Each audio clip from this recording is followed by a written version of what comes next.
Luke Leatherman with Feuling Parts, here to showcase an update to the Milwaukee 8 oil pumps.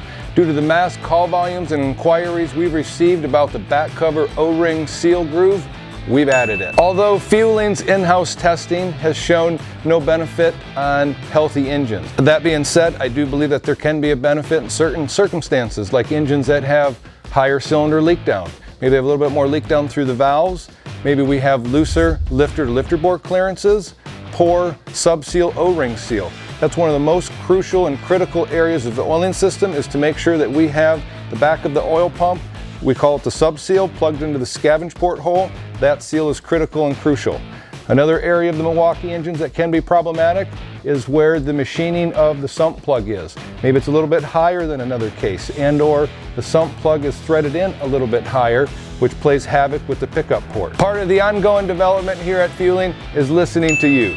Run the best or choke with the rest.